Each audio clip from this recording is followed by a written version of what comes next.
Regner jeg med, at I kan se min skærm nu, og jeg kan jo lige starte med at sige, at jeg kunne ikke rigtig blive enig med mig selv om titlen på denne her masterclass, men det her, det er altså det, den kommer til at handle om.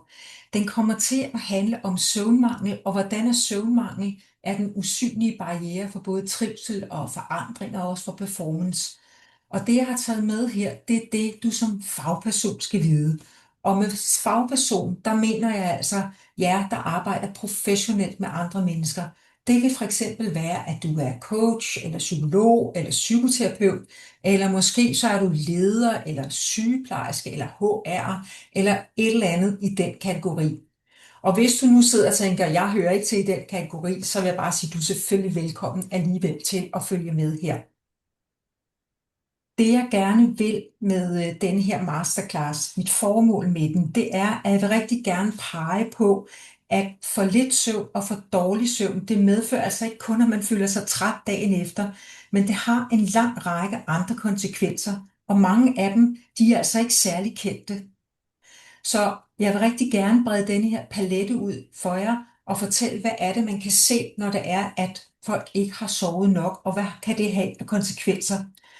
Og ud over det, så vil jeg selvfølgelig også gerne give jer nogle redskaber, så I uden at være søvnspecialister kan skubbe til de mennesker, I arbejder med i den rigtige retning, sådan rent søvnmæssigt. Så det er det, det kommer til at handle om i dag. Så lad os prøve at se, hvordan programmet kommer til at se ud. Så det første, vi skal snakke om, det er, hvorfor søvn i det hele taget er relevant for dig. Fordi hvis du hører til blandt de her fagpersoner, så arbejder du med noget helt andet, og hvorfor i alverden skal du så også vide noget om søvn?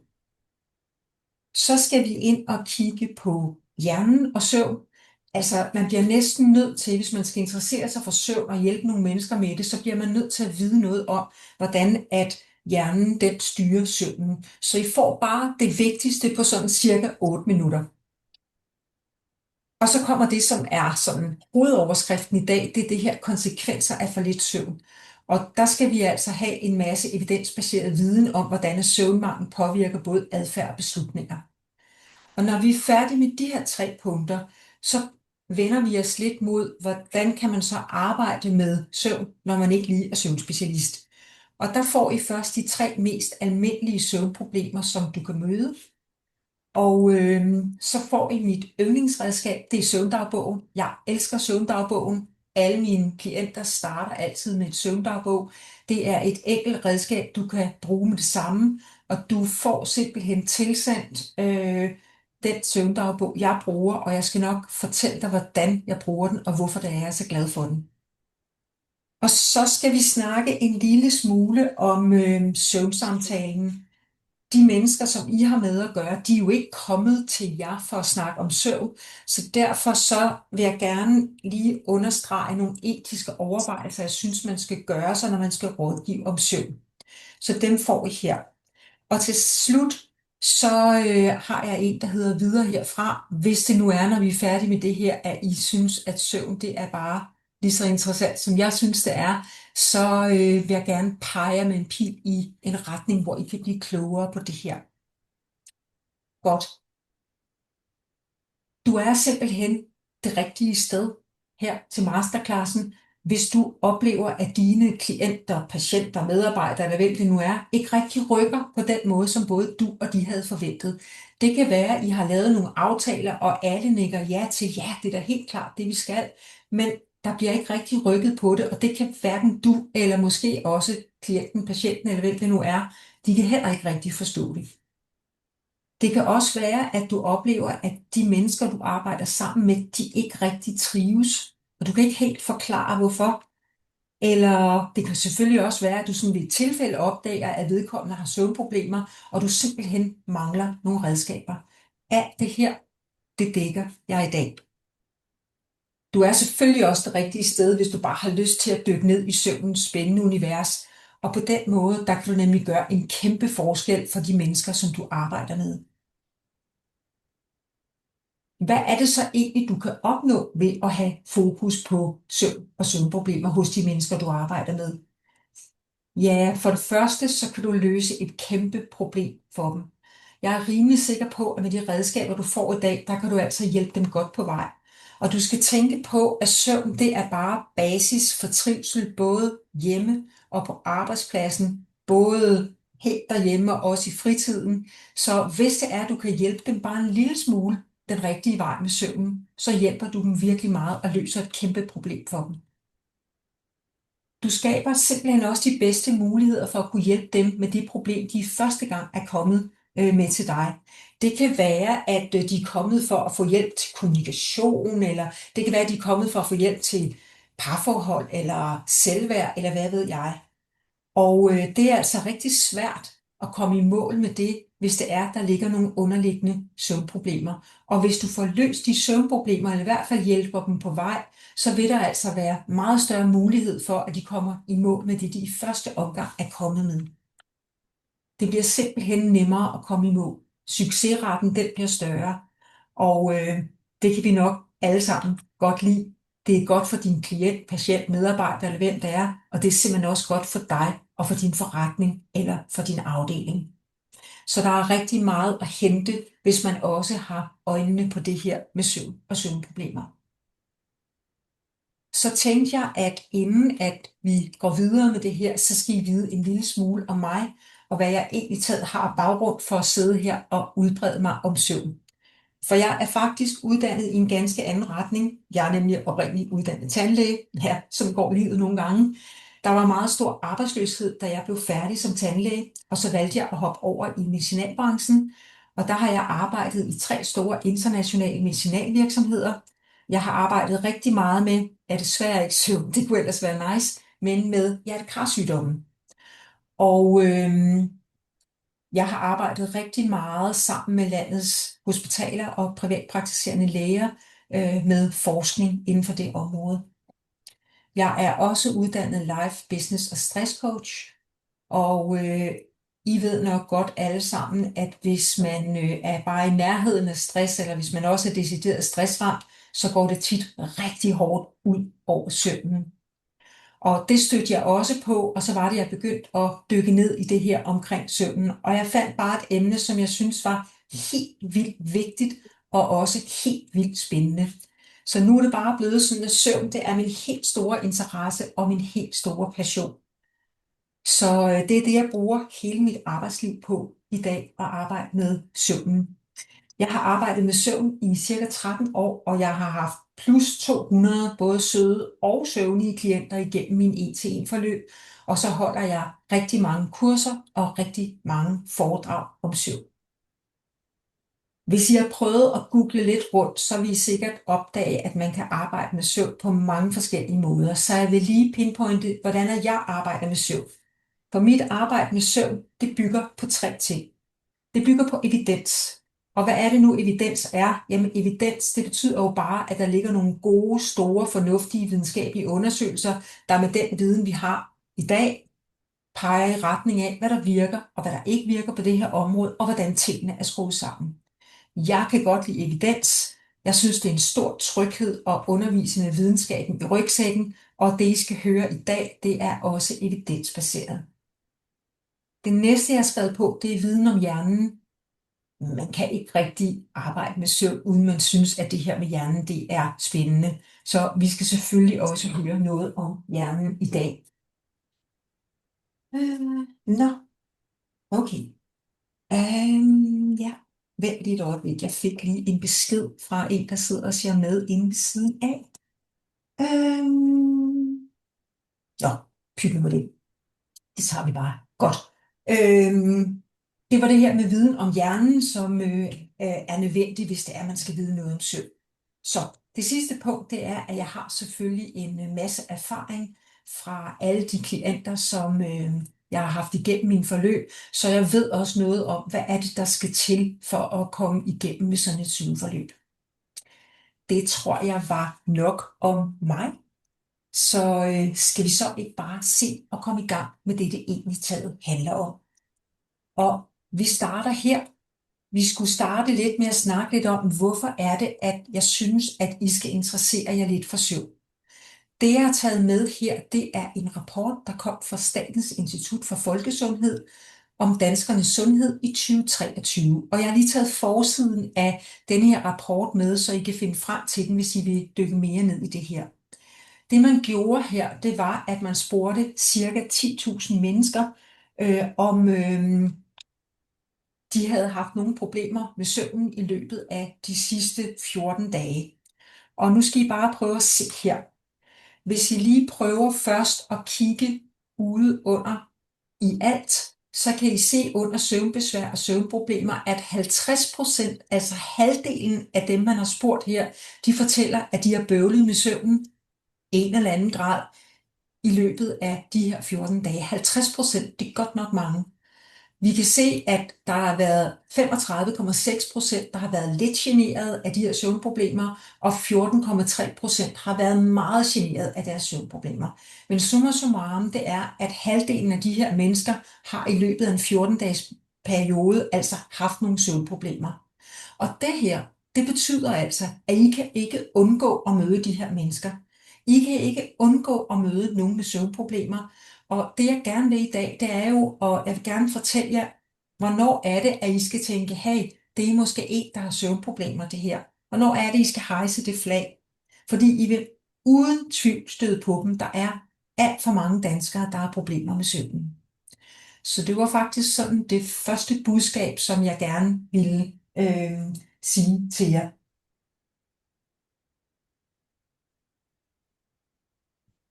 Så synes jeg, at I skal vide noget om hjernen og søvn. Hjernen, det spiller en central rolle i at styre både, hvornår vi sover, og hvordan vi sover, og hvor meget vi sover. Det er så vigtigt at forstå den sammenhæng for at have et grundlag for at hjælpe andre mennesker med deres søvnproblemer. Hvis du ved, hvordan at hjernen styrer søvnen, så kan du også gennemskue, hvad der kan gå galt i alle de her processer, og så er det også meget lettere at finde ud af, hvad man rent faktisk skal gøre ved det. Så derfor så synes jeg, at I skal vide noget om hjernen og søvn. Så det tager vi simpelthen fat på nu. Og jeg har taget 3 områder med, som jeg synes, at I skal vide noget om. Det første, det er det indre ur. Jeg drikker lige lidt vand her. Nå, det indre ur, det er en lille samling af neuroner, altså nerveceller, som sidder dybt inde i hjernen. Jeg siger en lille samling, fordi det er faktisk kun 20.000 neuroner, det her drejer sig om. Og når jeg nu fortæller jer, at sådan en hjerne, den består af cirka 100 milliarder nerveceller, så er 20.000 altså ikke særlig mange nerveceller. Det her indre ur, det styrer alt hos os, som har en døgnvariation. Det er en meget gammel hjernecenter, og gamle hjernecenter, de er meget powerfulde, og det er det her indre ur også. Det her indre ur, det bliver synkroniseret af lys og mørke, og det sikrer simpelthen, at kroppen følger sådan et naturligt døgnmønster. Alt sammen bliver styret ved hjælp af lys og mørke, og det er ikke kun søvnen. Det indre ur styrer også sådan noget som, hvor meget urin vi producerer. Vi producerer nemlig mindre urin om natten, end vi gør om dagen.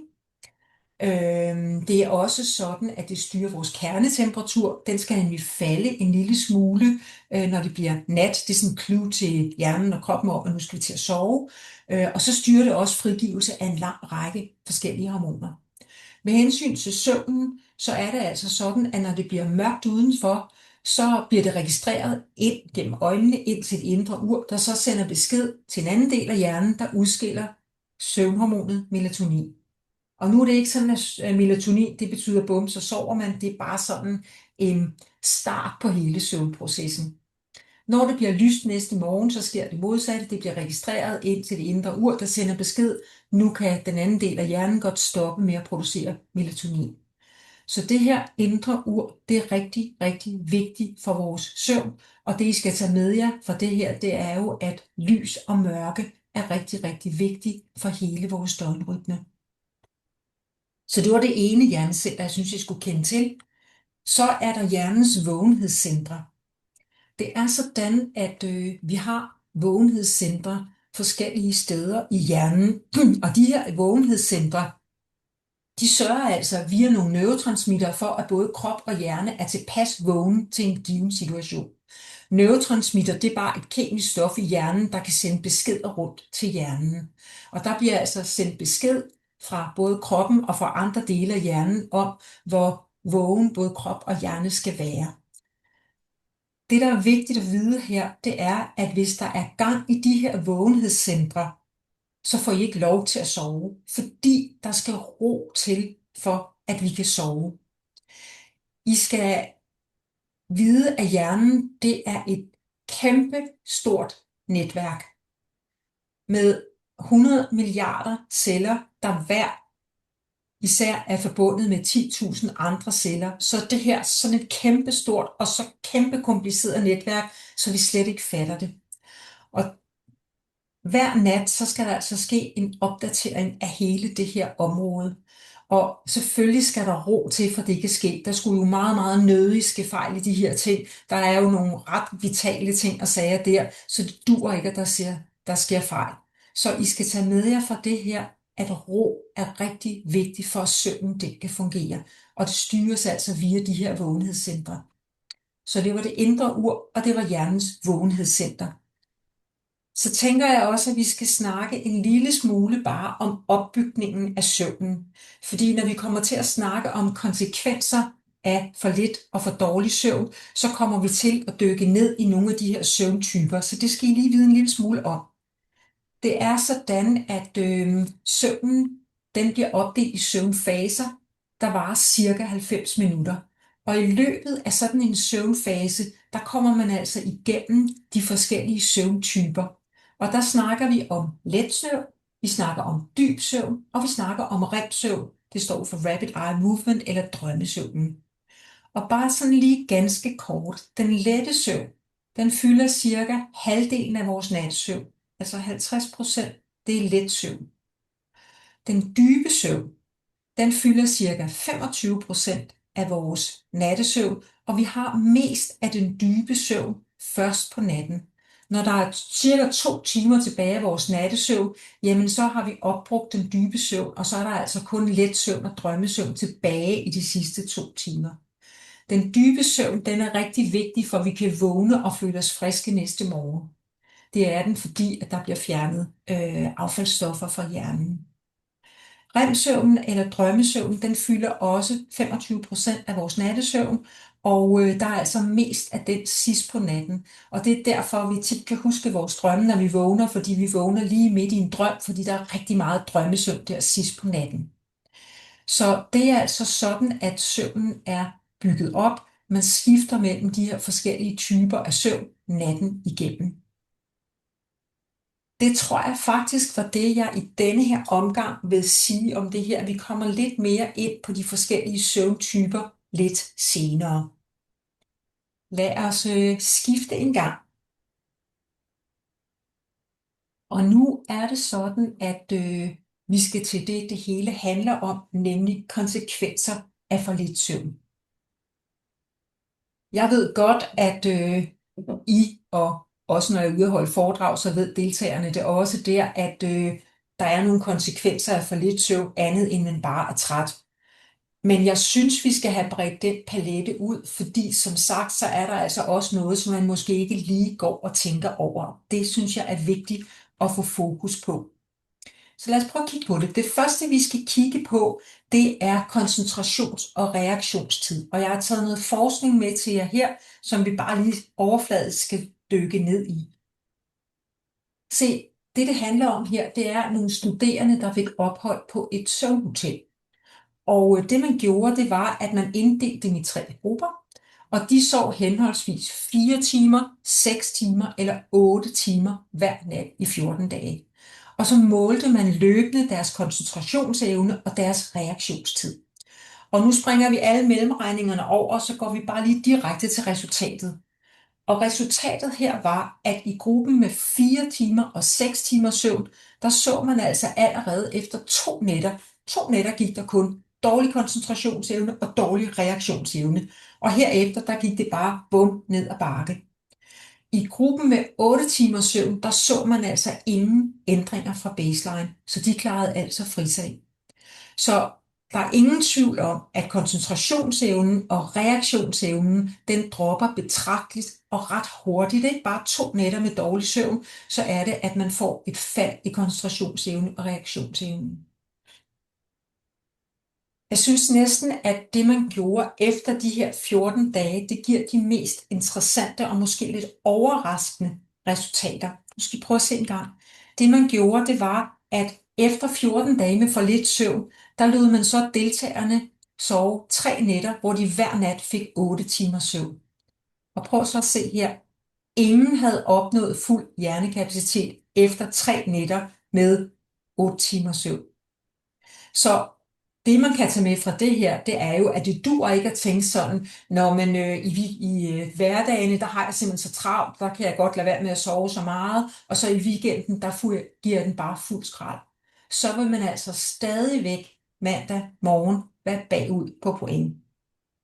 Så du mister 1 eller flere timer søvn, så påvirker man altså både hjerne og krop.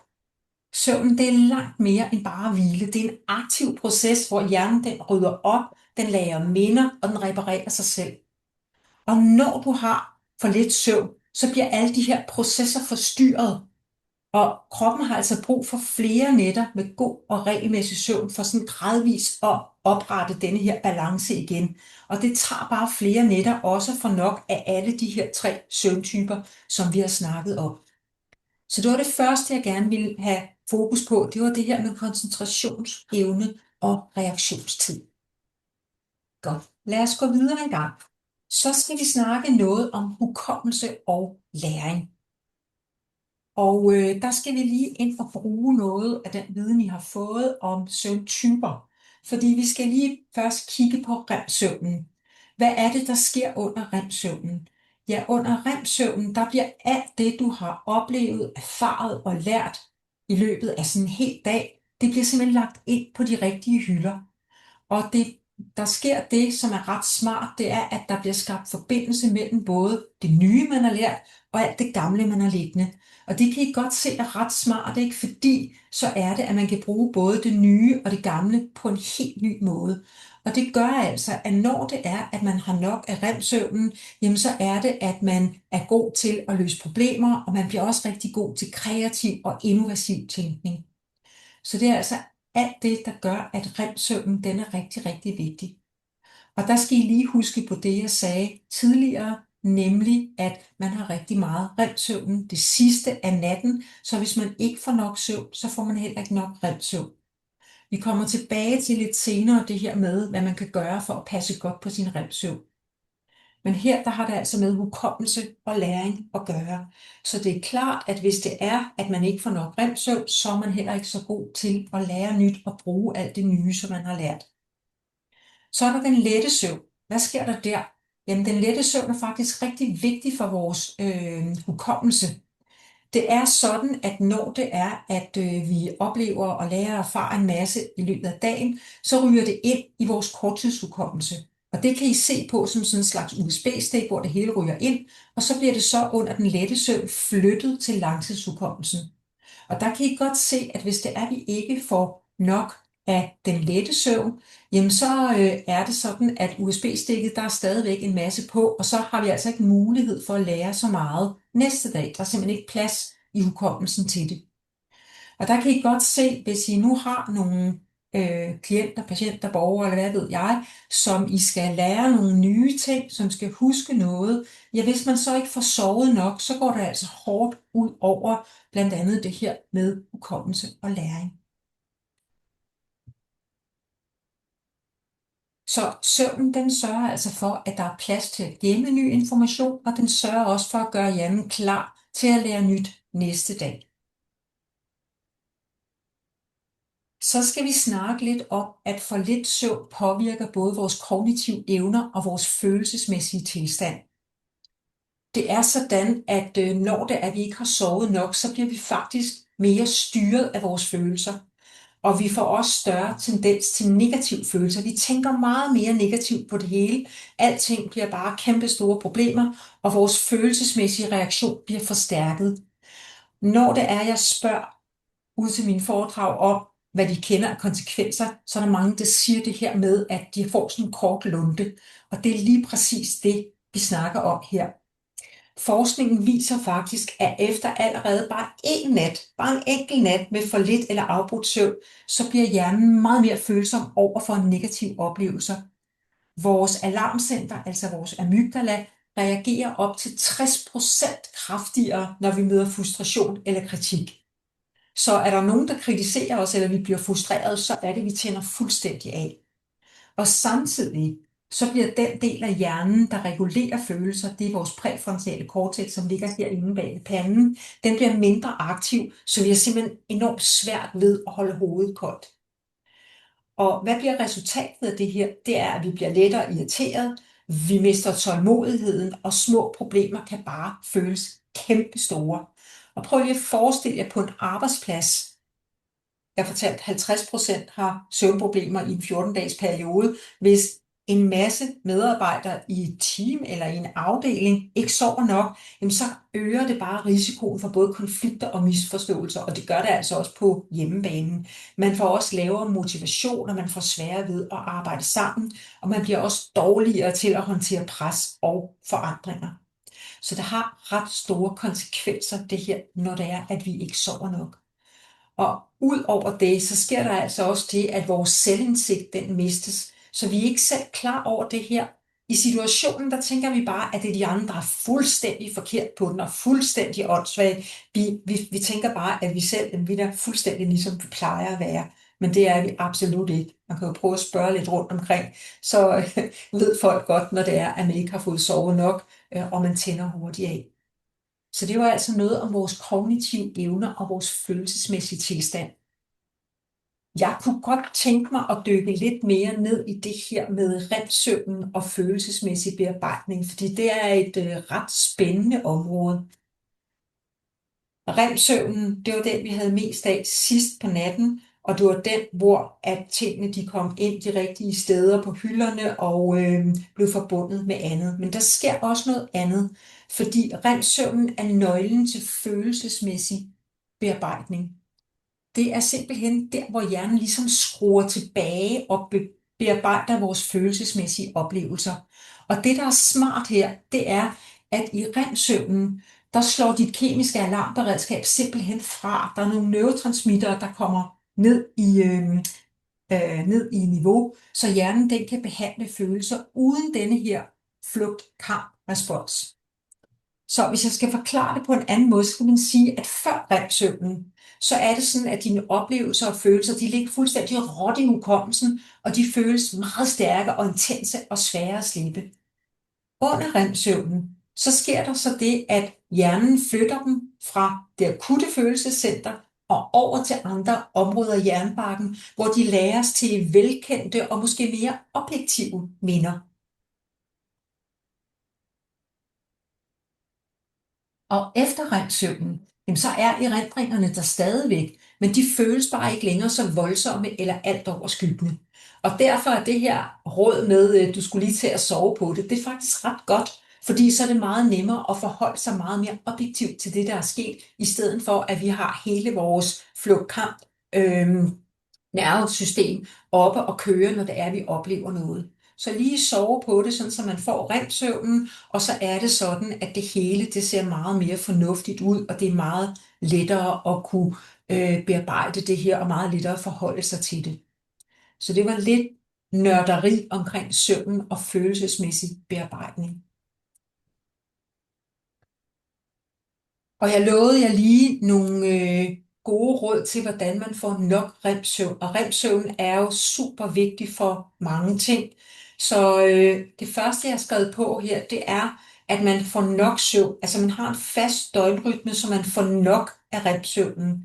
Fordi igen det her med, at REM-søvnen, meget af den ligger til sidst. Så når vi har et par timers søvn tilbage, så er der ikke mere dyb søvn, og så er der rigtig meget REM-søvn. Så hvis man i stedet for at sove de 8 timer, kun sover 6 timer, så mangler man en ordentlig bid af denne her REM-søvn.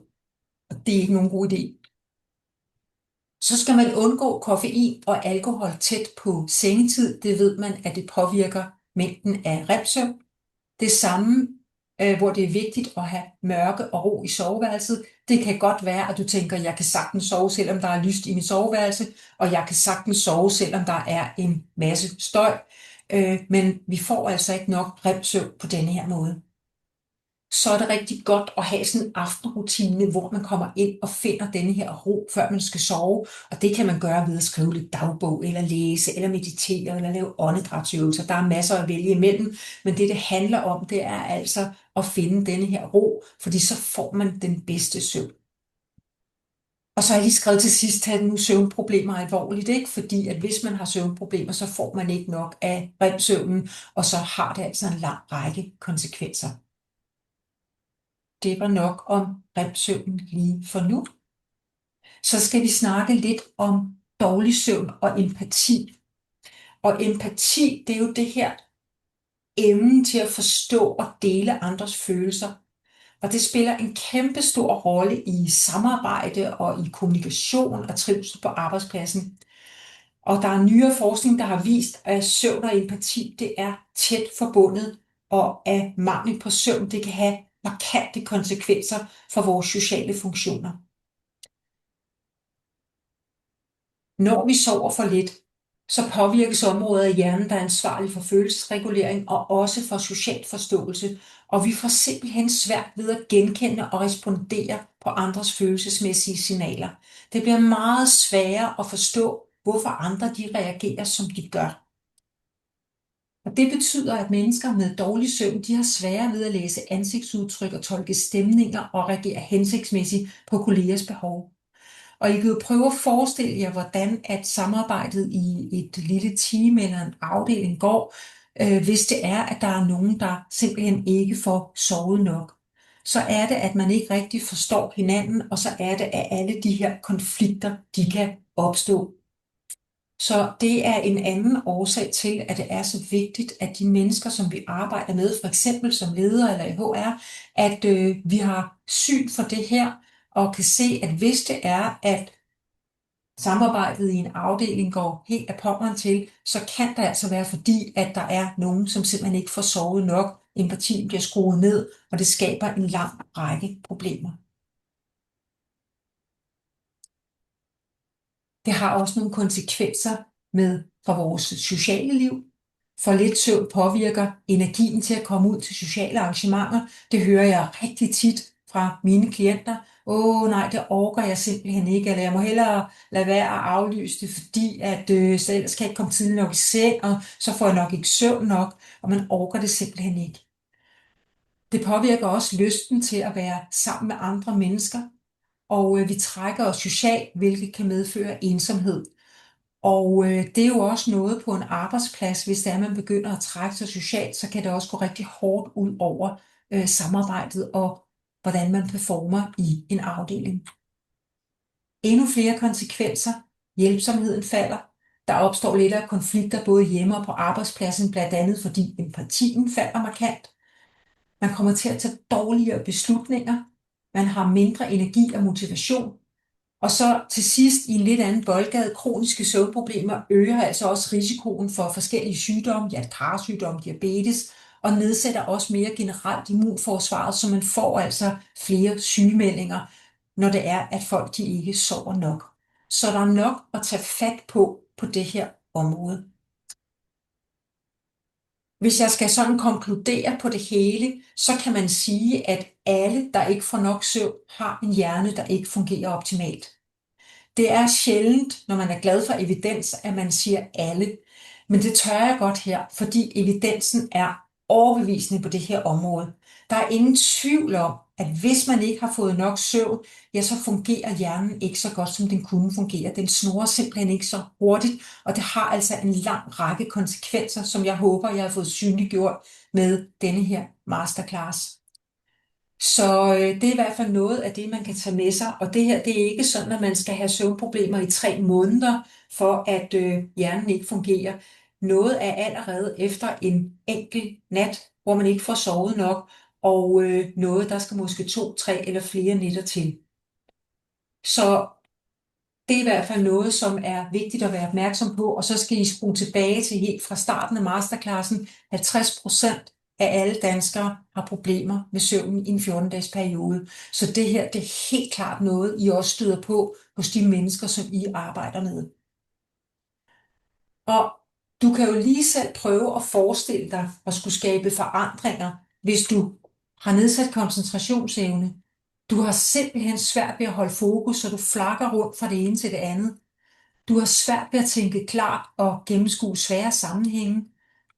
Du er meget styret af dine følelser. Du tænker utrolig negativt meget hurtigt, og du tænder også af og bliver irriteret og sur på andre. Du har meget svært ved at lære nyt, så når det er, du får forklaret nogle nye ting eller nye måder, du skal gøre tingene på, så er det rigtig, rigtig svært for dig at huske det. Du har problemer både med at lære dig og med at huske det. Du tager dårlige beslutninger, du har dårlig selvindsigt og en lang række andre ting. Det gør det altså meget, meget svært at arbejde med sig selv, hvis man for eksempel gerne vil slippe nogle overbevisninger eller ændre vaner på nogle områder eller samarbejde med andre mennesker, så er der altså en lang række ting, der gør det sværere, hvis man ikke har nok søvn i bagagen. Og derfor er det så vigtigt for jer, der arbejder med mennesker, at kende til det her, sådan så I kan reagere. Så hvis det er, at der er noget af det her, som jeg har nævnt i dag, som I oplever, jamen så er det, I skal tænke, kunne det være, at det var fordi, at vedkommende ikke har sovet nok, eller ikke godt nok. Nu skifter vi lidt fokus, og så skal vi til at snakke om, hvad er det så, at du, uden at du skal være specialist i søvn, kan hjælpe de her mennesker med ganske få og enkle redskaber. Det første, jeg gerne vil fortælle her, det er, at der er 3 almindelige søvnproblemer, som du ofte møder. Der er flere endnu, men nu tager vi bare de 3 mest almindelige. Det første, det er det her med, at man har svært ved at falde i søvn, selvom man er træt. Man tænker inde i sofaen, det bliver rigtig dejligt at komme i seng. Gud, hvad jeg er træt. Og når man så kommer ind i sengen, så er det, man ligger med pivåbne øjne, og måske suser der en masse tanker rundt i hovedet på en. Man vender og drejer sig, og kan være timevis om at falde i søvn. Så er der opvågninger i løbet af natten, hvor det er svært at falde i søvn igen. Man falder måske fint i søvn første gang, så vågner man klokken 2 eller klokken 3, og måske skal man lige ud og tisse ind i sengen igen, så kan man simpelthen ikke falde i søvn igen. Og den sidste, jeg har taget med, det er den her tidlige opvågning, hvor man vågner flere timer før vækkeuret ringer. Måske så vågner man klokken 4, og på det tidspunkt, der kan man virkelig godt bare være pivvågen og overhovedet ikke kunne falde i søvn igen. Man tænker, nu starter dagen, og det gør den jo overhovedet ikke. Jeg har lige en bonusting med her. Det kan også være manglende prioritering af søvnen. Det er der, hvor man måske om aftenen vælger sofa og serier frem for sin seng, bare fordi man kan, og bare fordi der endelig er ro i lejren. Det er denne her manglende prioritering af søvnen. Så det var de 3 mest almindelige søvnproblemer plus en bonus. Undskyld. Så kommer vi til noget, jeg glæder mig til, fordi jeg vil rigtig gerne præsentere jer for søvndagbogen. Søvndagbogen, det er et enkelt redskab, som du kan bruge med det samme, og det er mit yndlingsredskab. Jeg bruger det på alle mine klienter. Jeg elsker, at de udfylder en søvndagbog, som jeg så kan sidde og nørde lidt med, inden jeg skal se den. Når I får materialet her fra denne her masterclass, så vil der også være et vedhæftet fil med min søvndagbog. Den er totalt old school. Det er et stykke papir, hvor man laver nogle krydser og streger på osv. Men prøv at høre, den fungerer. I kan sikkert lave en, der er meget mere sofistikeret og med nogle andre ting, end den jeg har valgt. Men den her, den virker, og den kan I jo starte med at bruge, fordi I får den inde i jeres inbox. Det jeg gør, det er, at jeg sender søvndagbogen ud til mine klienter, og så beder jeg dem om at udfylde den en uge. Jeg vil gerne både have data for weekend og hverdag. Nogle har det for eksempel med, at natten mellem søndag og mandag kan være rigtig svær, og det er godt at få syn for sagen, fordi så er det tit noget måske stresspræget eller noget med noget arbejde, der ikke fungerer helt godt, som man så kan tage en snak om. Og så det her med, at jeg vil gerne have, at de sender et billede af den til mig, dagen før de skal komme. Og det er bare noget, jeg gør, fordi jeg kan rigtig godt lide at sidde i fred og ro derhjemme ved mit skrivebord og nørde med denne her, og gøre mig nogle tanker om, hvad det her handler om. og så tager jeg altid en snak med min klient om det, så vi sammen kigger på de her ting og finder ud af, hvad det er, fordi tallene alene gør det selvfølgelig ikke. Der skal også nogle ord på. Det er et godt sted at starte. Nu skal I se, jeg har taget en søvndagbog med til jer fra en af mine klienter, og nu skal jeg lige fortælle, hvad det er, I kigger på. Op for oven kan I se, der står klokken, og ude til venstre, der står datoen, og så plejer jeg lige at gå ind og se, hvornår er det weekend her, og er der nogen forskel der. Hvis I nu bare kigger oppe på den øverste, der hvor der står 20. i 10. Så det første, I støder på, det er et K. Det betyder, at vedkommende har drukket noget kaffe der. Der er jo ikke noget galt i at tage en kop kaffe kl. 14. Men hvis I så fortsætter hen, så kan I se, at ud fra kl. 24, det første, jeg beder om, det er, at jeg vil gerne have en streg, der fortæller, hvornår er du gået i seng, og hvornår er du stået op. Så denne her person er gået i seng kl. 22 og stået op kl. 06:30 næste morgen. Så beder jeg vedkommende om at sætte et kryds, når de falder i søvn, og jeg beder dem om at sætte en ring, når de vågner, og hvis de vågner og falder i søvn igen om natten, så vil jeg også gerne have, at de noterer det. Det, der er sådan skraveret, det er, når de har sådan noget urolig søvn. Det kender I sikkert godt. Det er der, hvor man sådan ligger og drifter lidt op og ned i søvnen. Man sover ikke rigtigt, og nogle gange tænker man, jeg har slet ikke sovet, men man ved godt, man falder lidt hen en gang imellem. Og det er det, der bliver noteret på denne her måde. Det kan også være sådan noget urolig søvn, hvor man ligger og vender og drejer sig. Det første, jeg kigger på, når jeg kigger på sådan en søvndagbog, det er, at jeg vil gerne se, hvor regelmæssigt går vedkommende i seng.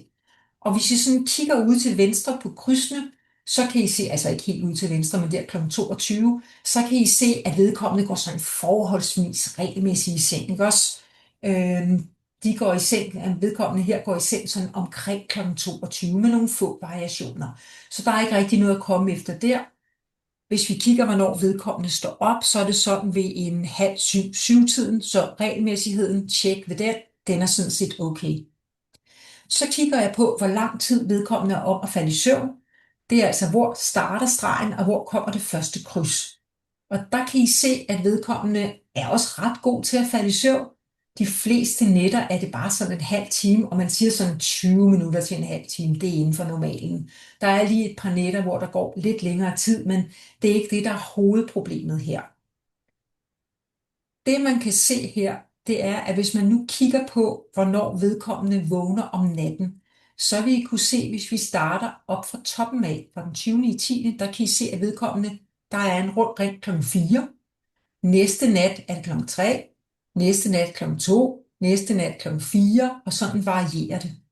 Og vi kan også se, at krydset bagefter, altså hvornår vedkommende falder i søvn igen, har været vågen 1 time, 1 time, 3 timer, 1 time.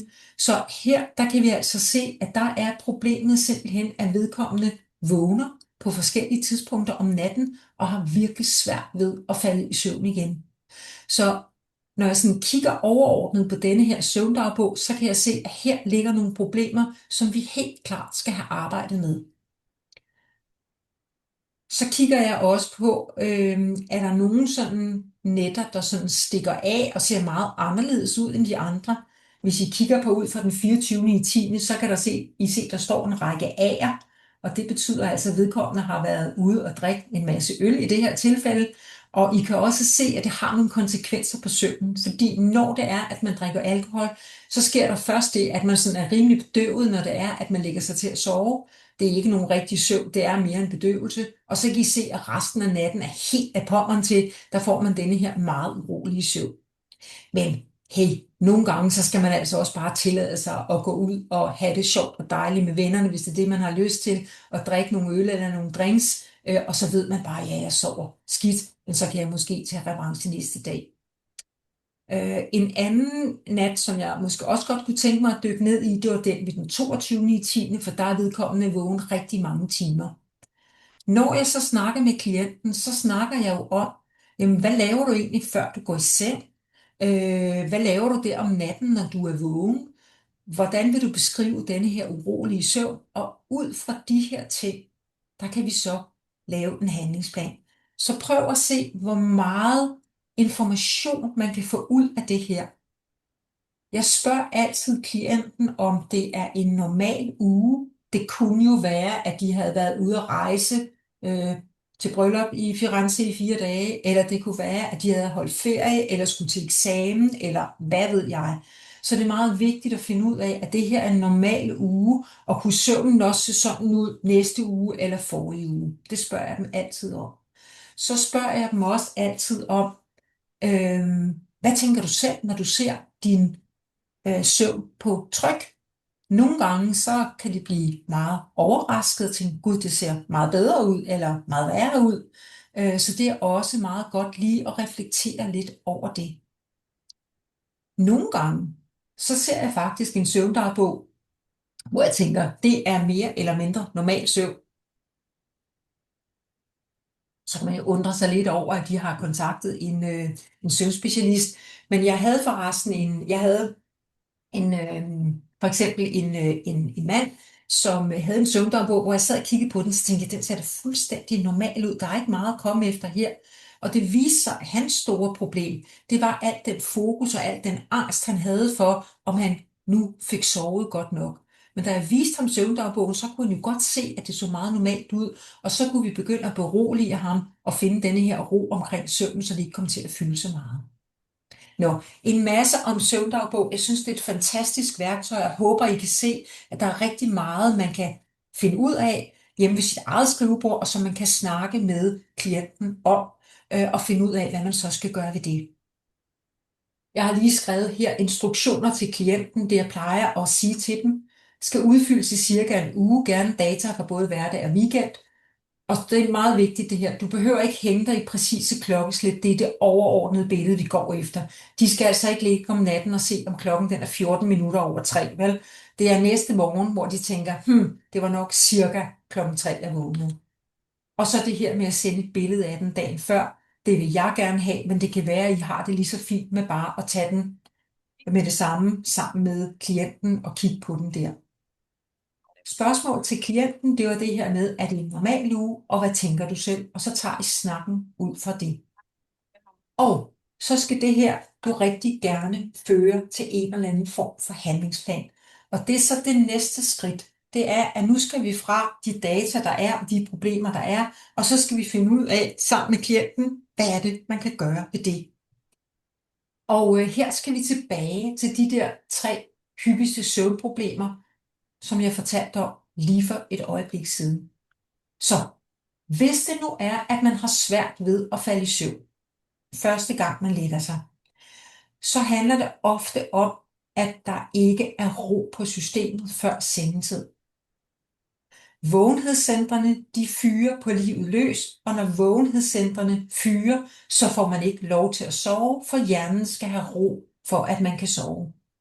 Så hvis det er, at man har svært ved at falde i søvn, så skal man altså prøve at snakke med vedkommende om, hvad laver du egentlig taget den sidste time eller den sidste halvanden time inden sengetid, og hvad kan vi finde på, for at du kan finde denne ind til denne her ro, der er så vigtig for, at du kan falde i søvn. Og nu sidder jeg lige og kommer til at tænke på, det kan jo simpelthen også være, at man går i seng, før man egentlig taget er træt. Så man skal altså også være træt, når man går i seng, ellers så er det rigtig svært at finde ind til søvnen. Men ellers arbejder jeg rigtig tit med det her med ro før sengetid, og få lavet sådan en plan. Og bare snak med den, I sidder sammen med om, hvad er det, der kan give dig ro, og så kan man prøve det af og lave mere af det. Det næste, det er det her med, at man vågner om natten og ikke kan falde i søvn igen. Og der er tricket altså det her med at stå op. Og det er der flere årsager til. For det første, så er det sådan, at det er næsten umuligt at finde roen, som jo er nødvendig for, at man kan sove, når det først er, at man ligger i sin seng. Så det er meget svært, og derfor så skal man altså op af sengen. Det er sådan, at vores hjerner arbejder på en anden måde om natten. Den del af hjernen, der hjælper os til at tænke logiske, rationelle tanker, den er der ikke så meget fart på om natten, så derfor så kan vores tanker stikke fuldstændig af, når vi ligger der i sengen. Det er sådan meget mere katastrofepræget. Og jeg ved ikke med jer, men jeg kender i hvert fald godt til, at næste morgen, der kan jeg nogle gange, så kan jeg sådan tænke, hvad i alverden havde jeg gang i nat, så vanskeligt er det da ikke, jeg gør bare sådan og sådan. Så derfor er det altså vigtigt at komme ud af denne her seng. Den anden årsag til, at man skal stå op, det er, at sengen, det skal altså ikke være det sted, hvor man ligger og er vågen og tænker tanker og vender og drejer sig. Det skal være der, hvor man sover. Og det er sådan, at hjernen den er super god til at lave associationer, så det bliver hurtigt sådan, hvis man ligger i sin seng og ikke kan sove, at det bliver der, hvor hjernen tænker, om det er der, man ligger og tænker tanker og problemløser og har det skidt. Så derfor så skal man op af sin seng. Og det, I skal sige til jeres dem I arbejder med, om det nu er borgere eller patienter eller hvem det er, at de skal sætte sig ind og læse, eller kigge i et blad, eller lytte til noget musik, eller strikke, eller hvad ved jeg. Og når der er kommet ro på systemet, så skal de gå i seng igen. De skal ikke være oppe i timevis. Det plejer ikke at tage mere end 20 minutters tid, så lister man ind i seng igen. Og lige en sidste ting her, det gælder faktisk alle de ting, jeg vil sige her, det er, at det ikke er noget, som sker fra den ene nat til den anden. Man bliver nødt til at være lidt vedholdende. Den sidste ting, det er de her tidlige opvågninger. Og når det er, at man vågner alt for tidligt, så handler det meget om det her med ro før sengetid og også i løbet af dagen. Noget af det, der er allervigtigst for, at man får nok af den dybe søvn, det er, at der er ro på systemet, inden man går i seng. Og hvis det er, at man ikke får nok dyb søvn, så sker der det med, at man får sådan et boost af kortisol i de tidlige morgentimer. Det gør vi alle sammen, men når man ikke får nok dyb søvn, så går der lidt ged i det her, og så får man udskilt det her kortisol lidt for tidligt, og så er det, at man vågner op meget tidligt. Lidt rodet forklaret. Det er sådan, at den dybe søvn er vigtig for, at vi får udskilt det kortisol, vi har brug for at være friske om morgenen. Hvis vi har nok dyb søvn, så kommer det der, hvor det skal, og hvis vi har for lidt dyb søvn, så kommer det for tidligt, og så er det, vi jo vågner og føler os meget friske der klokken 4 om morgenen. Så det handler meget om at få ro før sengetid, så vi kan få nok dyb søvn, så vi ikke får udskilt kortisol alt for tidligt. Og jeg har skrevet også i løbet af dagen, fordi hvis vi er oppe i mentalt overload hele dagen, så hele dagen nærmest føles som en lang spurt, ja, så er det altså også, at vi nemt kan komme til at vågne for tidligt. Så der skal altså både være ro før sengetid, og vi skal også lære at tage pauser i løbet af dagen. Bum.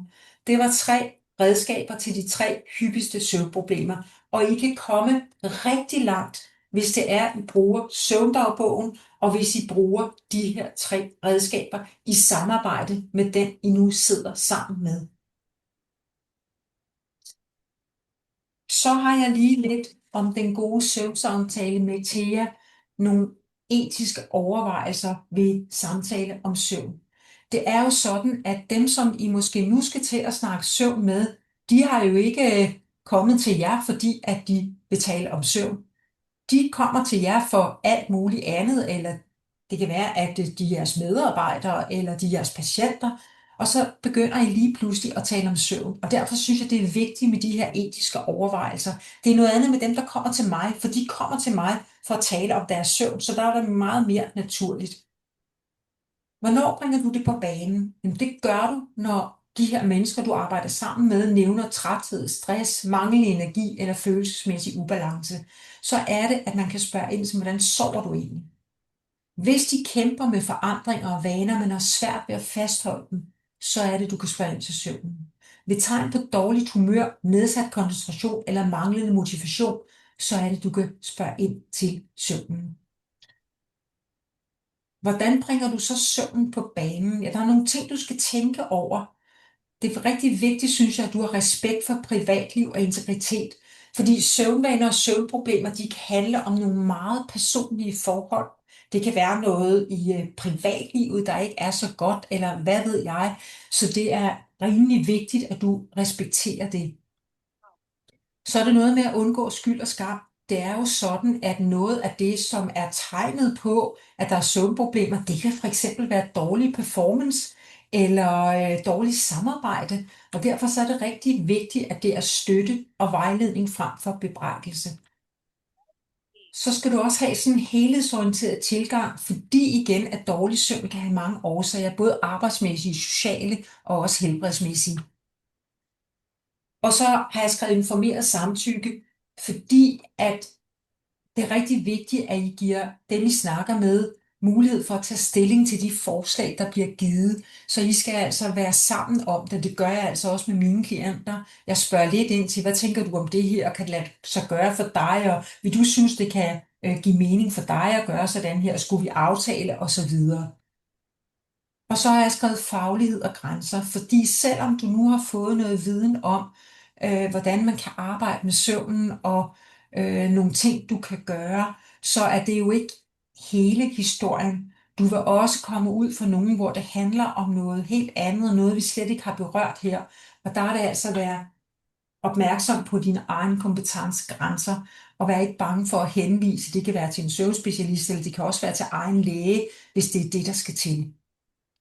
Så det var bare 5 punkter her, som jeg synes, det er vigtigt lige at være klar over, når I skal til at snakke om søvn med de her mennesker, som I har en eller anden samarbejde med.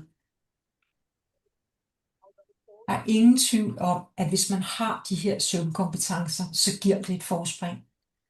Der bliver et bedre resultat for dem, du arbejder med. Der er rigtig meget at hente, hvis man får løst det her, der ligger nedenunder og skaber usikkerhed i fundamentet for alt det andet arbejde, de laver. Det giver dig også en unik faglig vinkel, og også kunne det her med søvn. Jeg synes, det er en stor tilfredsstillelse at kunne hjælpe folk med det her, også selvom du gør det i det små. Og så skaber du altså en meget bedre trivsel i både teams og organisationer, når det er, at du har fokus på søvnen. Hvis du nu er blevet nysgerrig efter mere viden, hvis du sidder og tænker, wow, det lyder virkelig spændende det her, det vil jeg gerne vide noget mere om, jeg kunne godt tænke mig at kunne noget mere og få nogle flere redskaber, så vil jeg gerne lige gøre opmærksom på, at jeg har et søvnvejlederkursus, som måske kunne være noget for dig. Det er et 2-dages kursus, og det er spækket med viden og redskaber. Det er, jeg plejer at få at vide, at folk ikke har kedet sig et eneste øjeblik, fordi der er virkelig meget viden og mange redskaber. Jeg deler ud af alt det, den erfaring, jeg har. Og det gør jeg, fordi jeg vil rigtig gerne have, at når man er færdig med det her kursus, så har man alt den viden, man skal bruge for at kunne gå ud lige bagefter og hjælpe andre folk med søvnen. Det er hands-on træning, og I får noget virkelig godt kursusmateriale, synes jeg selv, som I kan gå ud og bruge bagefter. Der står rigtig meget på mine slides, så I ikke er ladt alene bagefter, men kan bladre tilbage i materialet. Den ene dag, den bruger vi på viden, al viden om søvn, og den næste, der er det redskaber og træning. De åbne kurser, jeg holder, der er begrænset antal pladser, maks 8 deltagere. Det har jeg simpelthen lavet, fordi jeg vil have, at der skal være et trygt forum, hvor vi kan snakke om det her og spørge løs og øve os sammen. Hvis jeg laver det ude på arbejdspladser, det gør jeg nemlig også nogle gange, så kan der være op til 25. Der kender man hinanden, så det er lidt nemmere at få det her trygge rum. I kan læse meget mere inde på min hjemmeside under søvnvejleder, hvis I lukker min hjemmeside op. Jeg skal nok sende linket ud til jer også, eller også så kan I skrive til mig på helle@hellebensen.dk, så vil jeg gerne vejlede jer, om det her måske kunne være noget for jer. Mit næste åbne kursus, det holder jeg i februar måned. Det står også inde på hjemmesiden det hele. Det tror jeg var det, som jeg gerne ville dele med jer. Det vigtigste, det er det her med, at der er rigtig mange forskellige konsekvenser af for lidt søvn. I skal holde øje med dem, og når I arbejder med mennesker, der skal I hejse flaget, hvis det er, at I ser noget af det her. Og så skal I føle jer komfortabel med at snakke om søvn med de her mennesker og bruge de redskaber, I har fået i dag.